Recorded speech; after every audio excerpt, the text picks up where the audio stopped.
please join me in welcoming Frank. Please welcome the Toastmaster of the meeting. Hi, everyone. Today's theme is going to be vocal variety. So let's practice our speech today. Vocal variety, more like Shmocal variety. Toastmasters, guests. When I first walked into my very first Toastmaster meeting back in 2022, I spoke like this. I was very quiet and I used to mumble, and no one could hear what I was saying. The very first advice I received was speak up, we're old.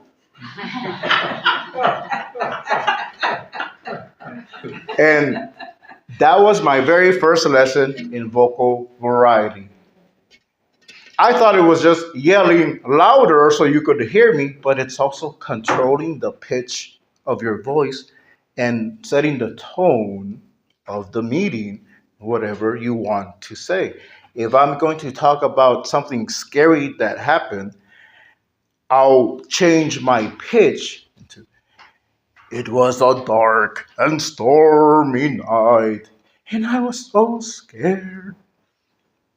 That's what I learned from Toastmasters. So I watched and I learned from the people in the meetings, and I saw the queen of vocal variety, Miss Luisa Montalvo, who she can just grab your attention with her very first words, and it's nothing special. She's just projecting her voice. Ladies and gentlemen, my speech is about how I was hit by a truck. And now you're like, wow, that is great. Great title, great vocal variety. She just grasped you in. So I studied her and I listened and I watched and I asked questions. And I used that all the time for Toastmasters. And I would use it for speeches. And when I'm going to give a speech, I'm like, oh, okay, I got to present myself. Like, okay, change my tone, do this, do that. But afterwards, I would just go to talking regularly. It wasn't after a few years that I started using that more in my regular life. And sometimes I didn't even realize it. People would tell me, well, Frank, you really improved on the way you speak. I can hear you now. Uh, and years later, I'm using it, and I don't realize I'm using it. Over the holidays, I asked a friend of mine, and she's from Washington, so our time zones are a little bit different.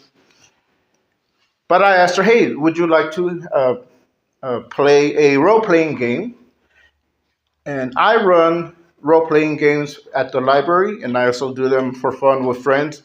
And what these type of role-playing games are, it's similar to Dungeons and Dragons. It's usually pen and paper, but you can just use your imagination. You can just act that out. So I invite her to have a just a one-time holiday setting game set in the deep north, and we did that over audio. And as I'm talking and describing and using voices for the different characters, because part of what I do as a game master is I bring that setting to life and I bring the characters to life.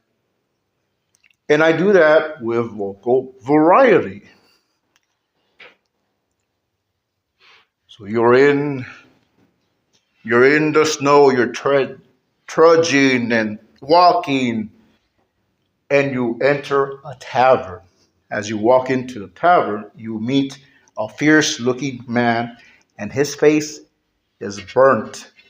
And when he talks like this. And he goes by the name of Crispy because the fire burned his vocals and changed the way that he talks. And that is Crispy. You meet this ogre. He's big and he's gruff and he's tough. But he has a friend that's a cute little pixie, and he has a higher pitch voice. That's part of what I do. That's vocal variety. And that's when it hit me.